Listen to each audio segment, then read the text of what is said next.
Morning all of you. Now we are going to discuss about heat treatment processes, and in that heat treatment processes first one is nothing but annealing. So annealing is nothing but uh, primarily heating the material to the predetermined level, and after that has to be maintained the same temperature for some time, and after that we have to cool that temperature. So that is nothing but annealing అమ్మ. So annealing అంటే ప్రైమరీగా మెటీరియల్ని మనకు కావాల్సిన are pre determine temperature ఎంతవరకు ఉంటుందో ఆ temperature వరకు హీట్ చేసుకొని తర్వాత ఆ సేమ్ హీట్ని some situation or some time దాకా సస్టైన్ చేసుకుంటూ and after that time we have to cool that material slowly. So స్లోగా మెటీరియల్ని కానీ కూల్ చేస్తే we can produce or we will process the annealing అమ్మ. అండ్ దీనివల్ల arrange into defined lattice. So ఆ micro structure అనేది మనకు కావాల్సిన సిచ్యువేషన్లో ఫామ్ అవుతుంది. అండ్ ఇక్కడ దీనివల్ల ఏమవుతుందంటే micro structure of a material causing changes in properties such as strength, hardness and ductility. So ఈ ప్రాసెస్ ఎందుకోసం చేస్తున్నామంటే మైక్రో స్ట్రక్చర్ని చేంజ్ చేసుకోవడం కోసం. And due to that micro structure change అవ్వడం వల్ల some of the properties, mechanical properties ఏవైతే ఉన్నాయో strength, hardness and ductility, so ఈ అన్ని ఎలిమెంట్స్ని చేంజ్ చేసుకోవడం కోసం, ఇంప్రూవ్ చేసుకోవడం కోసం we have to do this process అమ్మా. సో ఈ ప్రాసెస్ని చేస్తున్నాం.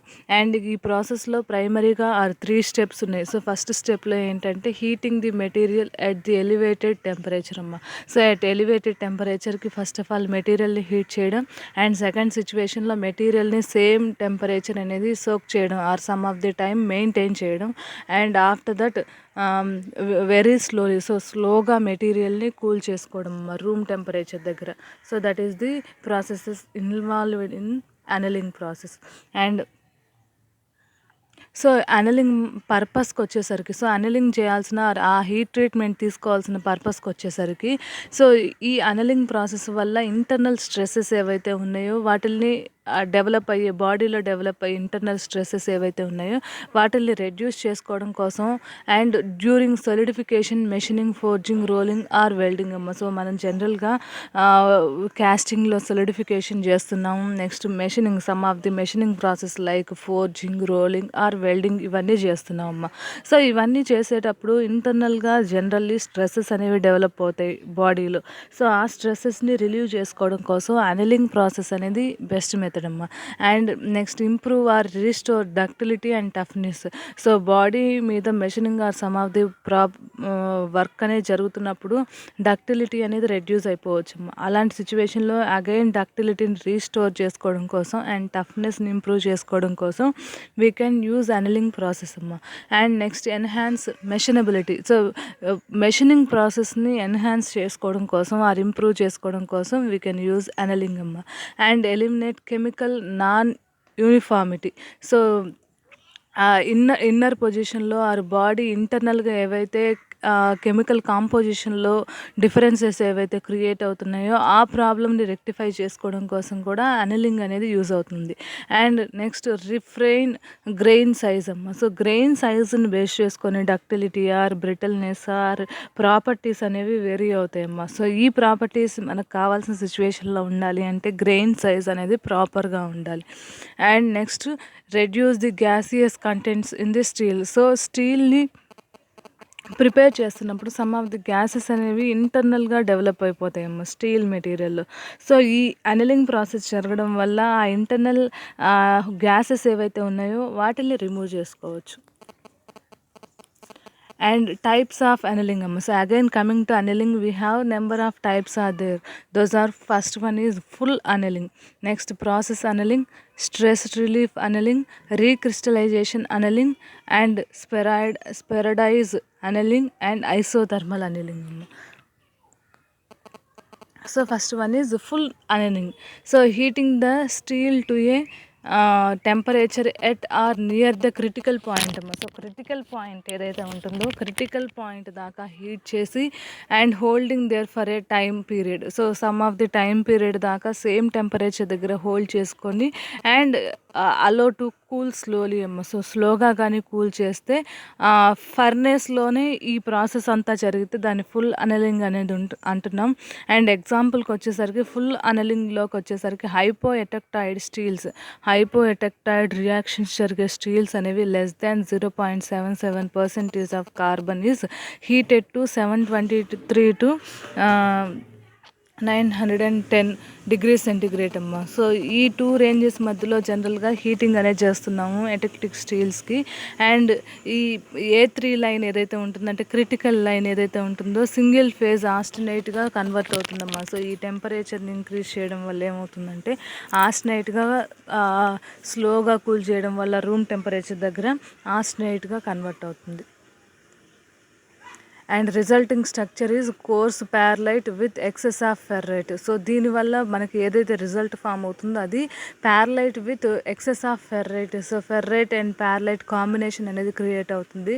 అండ్ ఇది జనరల్గా సాఫ్ట్ అండ్ డక్టైల్గా ఉంటుంది. అండ్ ఈ ప్రాసెస్ జరగడం వల్ల హార్డ్నెస్ అనేది రెడ్యూస్ అవుతుంది. And cooling rate of full annealing is nothing but 30 to 40 degrees centigrade అమ్మ. And this is the iron carbon diagram. And iron carbon డయాగ్రామ్లో డిఫరెంట్ ఏరియాస్ దగ్గర డిఫరెంట్ జోన్స్ దగ్గర డిఫరెంట్ ప్రాసెస్ అనేవి form అవుతున్నాయమ్మా. So ఇక్కడ మనకి A3 line ఆ critical line ఏదైతే ఉంటుందో ఆ క్రిటికల్ లైన్ అబోవ్ కండిషన్స్లో ఫుల్ అనలింగ్ అనేది జరుగుతుంది. అండ్ A1 లైన్కి అబోవ్ కూడా ఫుల్ అనలింగ్ అనేది క్రియేట్ అవుతుందమ్మా. And other types of annealing process also having over this figure. So ఈ ఫిగర్లోనే మనం చూడొచ్చమ్మా. And next one is process annealing amma. So in this treatment steel is heated to a temperature below or lower critical temperature amma. So lower critical temperature or below critical temperature daaka primary ga steel heat chesi and held this temperature for sufficient time. So some of the time daaka same situation lo held chesi or same temperature ni maintain chesi and then cooled we can get the process annealing amma. And ikkada cooling rate is of little importance as the process is being done at sub critical temperature. So ఇక్కడ cooling rate అనేది చాలా important అమ్మా. ఎందుకంటే ఈ ప్రాసెస్ అంతా కూడా below the critical temperature or sub critical temperature కండిషన్స్లో జరుగుతుంది కాబట్టి cooling rate plays an important role అమ్మా.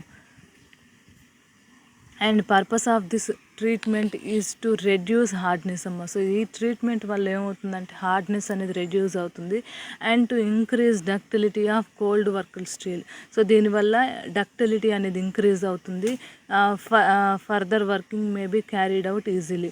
సో ఈ హార్డ్నెస్ అనేది రెడ్యూస్ చేసి అండ్ డక్టిలిటీ అనేది ఇంక్రీజ్ చేస్తున్నప్పుడు కోల్డ్ వర్కింగ్ జరిగేటప్పుడు ఫర్దర్ మెషినింగ్ అనేది ఈజీగా జరుగుతుందమ్మా.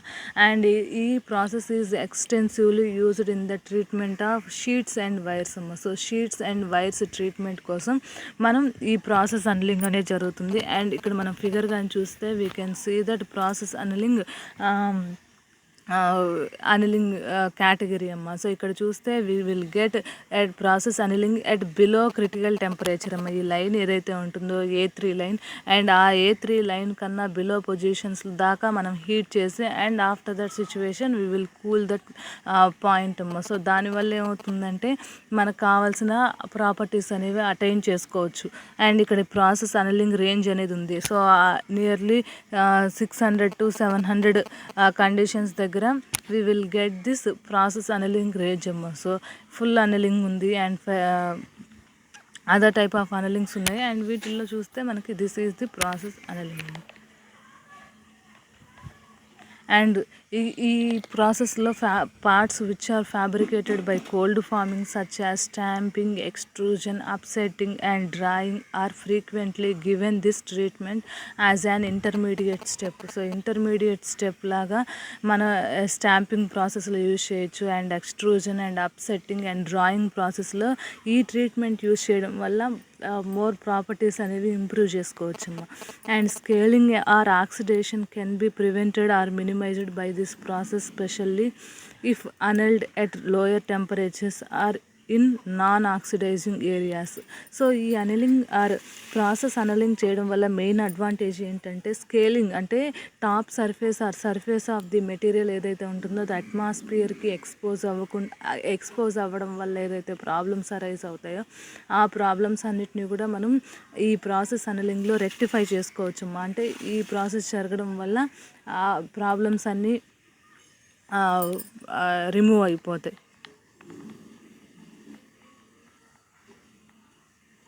And next process is stress relief annealing. So ఈ name itself says that stress relief so employed to relieve the internal stresses. So ఈ process చేయడం వల్ల ఇంటర్నల్ స్ట్రెసెస్ ఏవైతే బాడీలో డెవలప్ అవుతున్నాయో వాటిని రిమూవ్ చేసుకోవడం కోసం we can use this method or ఈ ప్రాసెస్ని యూజ్ చేయొచ్చు. అండ్ ఇక్కడ internal stresses are those stresses which can exist within a body in the absence of external forces. So external force జరిగేటప్పుడు internal stresses ఏవైతే జరుగుతున్నాయో అవి equilibrium సిచ్యువేషన్లో ఉండి బ్యాలెన్స్ అవుతాయమ్మా. While absence of external process అంటే when stopping the process అమ్మా. అంటే ఫర్ ఎగ్జాంపుల్ ఒక కోల్డ్ వర్కింగ్ ప్రాసెస్ చూద్దాం, ఫోర్జింగ్ కానీ లేకపోతే డ్రాయింగ్ కానీ.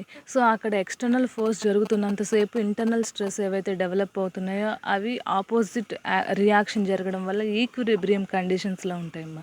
బట్ వన్స్ ఆ ప్రాసెస్ కంప్లీట్ అయిపోయింది అంటే బాడీలో డెవలప్ అయ్యే ఇంటర్నల్ స్ట్రెసెస్ అనేవి ఇంక్రీజ్ అవుతాయి. అండ్ ఆ ఇంటర్నల్ స్ట్రెసెస్ వల్ల ఆ ఇంటర్నల్గా ఉండే బాడీ పార్ట్స్ అనేవి డ్యామేజ్ అయ్యే ఛాన్సెస్ అనేవి ఉన్నాయి. సో కాబట్టి ఆ ప్రాబ్లమ్ని రెక్టిఫై చేసుకోవడం కోసం we can use this stress relief annealing అమ్మ. ఈ స్ట్రెస్ రిలీఫ్ అనలింగ్ చేయడం వల్ల ఇంటర్నల్ స్ట్రెసెస్ అనేవి రెడ్యూస్ చేయొచ్చు. అండ్ దీన్నే కూడా రెసిడ్యువల్ స్ట్రెసెస్ అని కూడా అంటారమ్మా. సో వీటిల్నే రెసిడ్యువల్ స్ట్రెసెస్ అంటారు, ఆర్ లాక్డ్ ఇన్ స్ట్రెసెస్ అని కూడా అంటారు.